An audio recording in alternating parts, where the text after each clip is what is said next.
Share market பேசிக் டியூட்டோரியலோட அடுத்த வீடியோக்கு உங்களை வரவேற்கிறேன். நான் உங்களோட விஎஸ். நீங்கள் பார்த்துட்டு இருக்கிறது 𝐂𝐄𝐓𝐀𝐂 யூடியூப் சேனல். இந்த வீடியோவில் நம்ம 5 வகையான டிப்ஸை நீங்கள் தெரிஞ்சுக்க போகிறீங்க. இந்த 5 டிப்ஸுமே இன்றைக்கான நிலைமையில் சக்ஸஸ்ஃபுல்லாக இருக்கக்கூடிய எவ்வளவோ ட்ரேடர்ஸ் அவங்களோட ஸ்டூடெண்ட்ஸ்க்கு சொன்ன விஷயங்கள். ஸோ அதை நீங்களும் தெரிஞ்சுக்கிட்டிங்கன்னா கண்டிப்பாக சொல்கிறேன், ஸ்டாக் மார்க்கெட்டில் இருக்கக்கூடிய ஒரு சில சின்ன சின்ன பிரச்சனைலேருந்து நீங்கள் முன்கூட்டியே கொஞ்சம் போல சுதாரிச்சிடலாம். ஸோ அது என்னன்றதை இப்போ இந்த வீடியோவில் பார்க்கலாம். வீடியோக்குள்ள போகிறதுக்கு முன்னாடி நான் ஒரு சின்ன விஷயத்தை சொல்லிக்கிறேன். நீங்கள் இப்போ பார்த்துட்டு இருக்கக்கூடிய இந்த வீடியோ பேசிக் ஸ்டாக் மார்க்கெட்டுக்கான டுட்டோரியலோட ஒரு பார்ட் வைஸாக வந்துட்டு இருக்கக்கூடிய ஒரு வீடியோ. மேபி நீங்கள் டேரெக்டாக அந்த வீடியோ வந்திருந்தீங்கன்னா டிஸ்கிரிப்ஷன் லிங்க் தரேன்.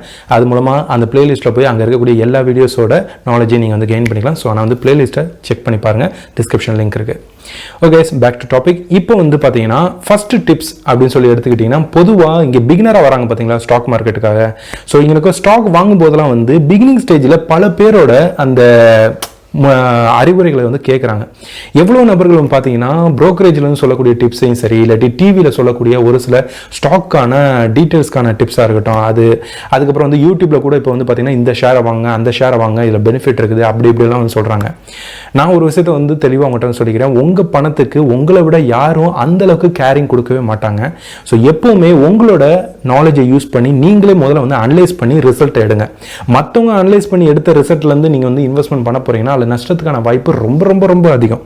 அதுவே நீங்க இன்வெஸ்ட்மெண்ட் பண்றீங்க, நீங்களே அனலைஸ் பண்ணி இன்வெஸ்ட்மெண்ட் பண்றீங்கன்னா அதுல ரிஸ்கான வாய்ப்புகள் இருந்தாலும் அது உங்களோட அனலைஸா இருக்கும்போது கொஞ்சம் போல உங்களுக்கு நம்பிக்கையாவது இருக்கும். ஸோ தயவு செஞ்சு நீங்க முதல்ல அனலைஸ் பண்ணி ஸ்டாக்கை எடுக்கிறத முதல்ல கத்துக்கோங்க. அதுக்கப்புறம் நீங்க மற்றவங்களோட பேச்செல்லாம் கேட்கலாம், நான் கேட்க வேணாம்னு சொல்லலை.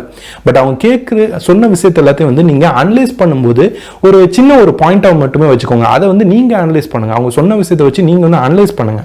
அனலைஸ் பண்ணிட்டு போய் இன்வெஸ்ட்மெண்ட் பண்ணுங்க. அதை விட்டுட்டு டேரக்டா அவங்க சொல்லிட்டாங்க, டிவிலே சொல்லிட்டாங்க, இல்ல யூடியூப்ல இவர் சொல்லிட்டாரு, இவர் பெரிய ஒரு ட்ரேடர், அதனால இவங்க சொன்னது அப்படியே நடக்கும் சொல்லிட்டு நீங்க மட்டும் போய் பண்ணிடக்கூடாது. நீங்களும் அனலைஸ் பண்ணணும். நீங்க அனலைஸ் பண்ணி வந்த ரிசல்ட்டை வச்சு தான் உங்களோட இன்வெஸ்ட்மெண்ட் இருக்கணுமே தவிர மற்றவங்க சொன்னதால இருக்கவே கூடாது. அது ரொம்ப ரொம்ப இம்பார்ட்டன்ட். ஷேர் மார்க்கெட் வந்துட்டீங்கன்னா உங்களோட முடிவு தான் கடைசி முடிவுகளா இருக்கணும். இதுக்கப்புறம் ரெண்டாவது இருக்கக்கூடிய டிப்ஸ் என்னன்னா, இங்க வரக்கூடிய பிகினர்ஸ், அதாவது ஷேர் மார்க்கெட்ல வரக்கூடிய பிகினர்ஸ் யாருமே தயவு செஞ்சு பெனி ஸ்டாக்ல இன்வெஸ்ட்மெண்ட் பண்ண ட்ரை பண்ணாதீங்க.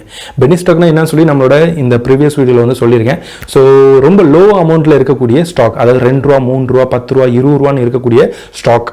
ஸோ இதெல்லாம் பார்த்தீங்கன்னா பெனி ஸ்டாக் அப்படின்னு சொல்லுவாங்க. இவங்க மைக்ரோ ஸ்மால் கேப்ல இருக்கக்கூடிய கேட்டகரியில் வரக்கூடிய கம்பெனிஸோட ஸ்டாக்காக இருக்கும். ஸோ இருக்கலே பெரிய ஒரு நஷ்டத்தை இது ஃபார்ம் பண்ணி விடுறது சான்சஸ் ரொம்ப ரொம்ப அதிகம். அது பிகினர்ஸை இது ரொம்ப அட்ராக்ட் பண்ணும். ஸோ அட்ராக்ட் பண்ணுறதுனாலே பிகினர்ஸ் கண்டிப்பாக இந்த ஸ்டாக்கை போய் வாங்க ஆரம்பிச்சிடுவாங்க. ஸோ தயவு செஞ்சு பெனி ஸ்டாக்ல உங்களோட ஃபோக்கஸை வைக்கிறத மறந்துருங்க. அது வேண்டவே வேண்டாம். பிகினிங்ல அது வேண்டவே வேண்டாம். எக்ஸ்பர்ட்டே அதில் கை வைக்கிறதுக்கு நிறைய யோசிப்பாங்க.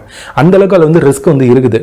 ஸோ தயவு செஞ்சு பெனி ஸ்டாக்ல இருந்து கொஞ்சம் போல நீங்க தவிர்த்துக்கோங்க. நீங்க இன்வெஸ்ட்மெண்ட்டுக்காக வரீங்கன்னா பெனி ஸ்டாக்னா என்னன்ற A to Z detail collect பண்ணிக்கோங்க. நம்ம ப்ரீவியஸாக நிறைய வீடியோவில் அதை பற்றி சொல்லியிருக்கோம். ஸோ அதை பிளேலிஸ்ட்டை செக் பண்ணி பாருங்க. ஸோ இதுக்கப்புறம் மூணாவது இருக்கக்கூடிய டிப்ஸ் என்னதுன்னா, சில பேர்லாம் பார்த்தீங்கன்னா ட்ரேடிங் பண்றதுல அவங்களுக்கு அந்த அளவுக்கு நாலேஜ் இருக்கவே இருக்காது. ஏன்னா அவங்களுக்கு பிடிக்கவே பிடிக்காது. என்னடா இது இவ்வளோ ப்ரெஷரா இருக்குது, எனக்கு நஷ்டமாயிரும், பயமா இருக்குது, ட்ரேடிங் இவ்வளோ கஷ்டமா இருக்குது அப்படின்னு சொல்லிட்டு அவங்களுக்கு அதில் ஒரு ப்ரெஷர் அதிகமாக அவங்கள ஃபார்ம் பண்ற மாதிரி இருக்கும். ஸோ மென்டலி நீங்க ப்ரெஷரை ஃபார்ம் பண்ண ஆரம்பிச்சிட்டீங்க உங்களோட பிரெயின்லனா ஆட்டோமேட்டிக்காக அந்த வேலையை விட்டு எப்படியாவது போயிடணும் சொல்லிட்டு அவங்களுக்கு தோணிக்கிட்டே இருக்கும். ஸோ ட்ரேடிங்ல இன்ட்ரெஸ்ட் இல்லாத நபர்கள், இந்த ஷேர் மார்க்கெட்ல ஏதோ ஒரு ஃபீல்ட்ல இருக்கணும்னு நினைக்கக்கூடிய நபர்கள், தயவு செஞ்சு நீங்க ஷேர் மார்க்கெட்ல இருந்து ஷேர்ஸை வாங்குறத தவிர்த்துட்டு போய் மியூச்சுவல் ஃபண்ட்ல போய் உங்களோட இன்வெஸ்ட்மெண்ட் பண்ணிருங்க. தயவு செஞ்சு ஷேர் மார்க்கெட்டுக்குள்ள இருக்கக்கூடிய ஷேரை வாங்குறேன்னு சொல்லிட்டு உள்ள வந்துடாதீங்க. இங்கே பயங்கரமான நஷ்டத்தை எல்லாத்தையும் நீங்க ஃபேஸ் பண்ண வேண்டியதா இருக்கும். ஸோ ட்ரேடிங் பிடிக்காதவங்க தயவு செஞ்சு மியூச்சுவல் ஃபண்டை நோக்கி போயிருங்க. ட்ரேடிங்குள்ள வந்துடாதீங்க. உங்களுக்கு ப்ரெஷருக்கு மேலே ப்ரெஷர் மட்டும் தான் சேர்ந்துட்டு இருக்கும். சில சமயங்களில் நஷ்டங்கள் வரும், சில சமயம் லாபம் வரும். ஆனால் நஷ்டம் வரும்போது ரொம்ப பெரிய அளவில் நீங்கள் அஃபெக்ட் ஆவீங்க. ஸோ தயவு செஞ்சு மியூச்சுவல் ஃபண்டை நோக்கி நீங்கள் பிரயாணிக்க ஆரம்பிச்சிடலாம். இதுக்கப்புறம் இருக்கக்கூடிய டிப்ஸ் என்னன்னா, இங்கே ஷேர் மார்க்கெட் ஃபீல்டில் வரக்கூடிய எல்லா பிகினர்ஸுமே முதல்ல எடுத்தோன்னே, அதாவது ஒரு பெரிய ஒரு அமௌண்ட் இன்வெஸ்ட்மெண்ட் பண்ணணுன்ற ஒரு மென்டாலிட்டியில் தான் இருப்பாங்க. எல்லாருமே இவ்வளோ பெரிய அமௌண்ட் இன்வெஸ்ட்மெண்ட் பண்ணிடுறாங்க அப்படின்னு நான் சொல்ல வரல. ஏன்னா நான் ஸ்டார்டிங்கில் பார்த்தீங்கன்னா 1200 ரூபாய்க்கு தான் என்னோட மொதல் ட்ரேடே நான் பண்ணேன். ஆனால் அதில் நஷ்டம் தான் எனக்கு கொஞ்சம் வந்துச்சு. அதனால் புரிஞ்சுக்கணும். இவ்வளோக்கு அது என்னோட காலேஜ் ஃபீஸ் கட்டுறக்காக வச்சிருந்த ஒரு பணம். ஸோ அதை எடுத்து போய் நான் ட்ரேட் பண்ணேன்.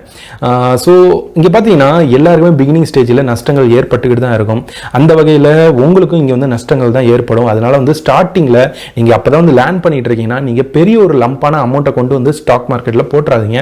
உங்களுக்கு நஷ்டம் தான் அதில் வந்து ஏற்படும். சில பேருக்கு லாபம் வரலாம், அது வந்து லக்கை டிபெண்ட் பண்ணி இருக்குது. மேபி அவங்க வந்து நல்லா கூட அனலைஸ் பண்ணிருக்கலாம். ஸோ அதனால் சைக்காலஜிக்காக அவங்க வந்து அதில் வின் பண்ணிருக்கலாம். பட் இருந்தாலும் மெஜாரிட்டி அங்கே இருக்கக்கூடிய பல ட்ரேடர்ஸ் பிகினிங்கில் வந்து அவங்க நஷ்டத்தை தான் ஃபேஸ் பண்ணுறாங்க. ஸோ வந்து ஒரு லம்பான அமௌண்ட், அதாவது பெரிய ஒரு அமௌண்ட்டில் போய் நீங்கள் வந்து ஸ்டாக் மார்க்கெட்டில் இன்வெஸ்ட்மெண்ட் பண்ணிடாதீங்க. டோட்டலி அது உங்களுக்கு நஷ்டமாக சான்சஸ் இருக்குது. வருத்தப்படுறது நீங்கள் தான்.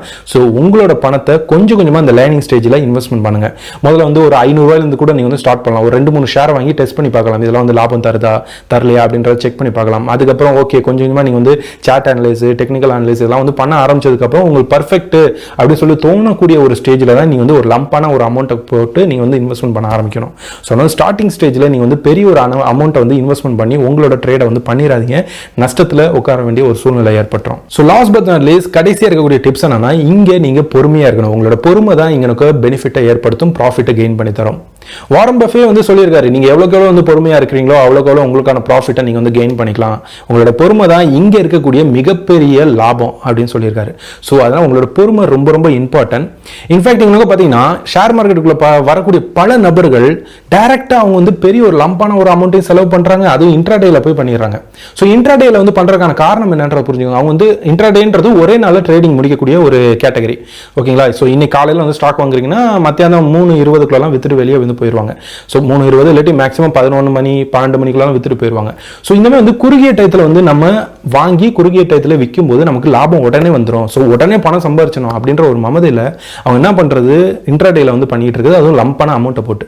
பொறுமை இல்லாத நபர்கள் அவங்களாம். ஸோ தயவு செஞ்சு பிகினிங்ல உங்களுக்கு வந்து பொறுமை ரொம்ப ரொம்ப அவசியம். ஃபர்ஸ்ட் லேர்ன் பண்ணுங்க. லேர்ன் பண்ணதுக்கு அப்புறம் கூட நீங்க வந்து உடனே இன்ட்ராடேலாம் வந்து பண்ணிடக்கூடாது. ஸோ இன்ட்ராடே அப்படின்றது வந்து பாத்தீங்கன்னா ரொம்ப எக்ஸ்பீரியன்ஸான நபர்கள் பண்ணக்கூடிய ஒரு ட்ரேடிங் மெத்தட். நீங்க வந்து எடுத்தங்க ஒருத்தம் சொல்லிட்டு உடனே இப்பதான் வந்து படிச்சேன், எனக்கு வந்து ஓரளவுக்கு தெரிஞ்சிருச்சு, எனக்கு வந்து நல்லா தெரியுன்ற ஒரு சின்ன உங்களோட அபிப்பிராயத்தை வச்சுக்கிட்டு நீங்க வந்து இன்ட்ராடேலாம் வந்து பண்ணிடக்கூடாது. ஸோ முதல்ல நீங்க வந்து ஒரு ஸ்விங் ட்ரேடிங் இந்த மாதிரி வந்து ஒரு மாசம் 2 மாசம் 10 நாள் ஒரு 2 வாரம் அப்படின்னு சொல்லிட்டு அந்த மாதிரி கால பீரியட் அளவு வரைக்கும் உங்களோட ஷேர்ஸை ஹோல்ட் பண்ணி வச்சுட்டு அதுக்கப்புறம் பெனிஃபிட் வருதான்றதை பார்த்து நீங்க விற்கணும்.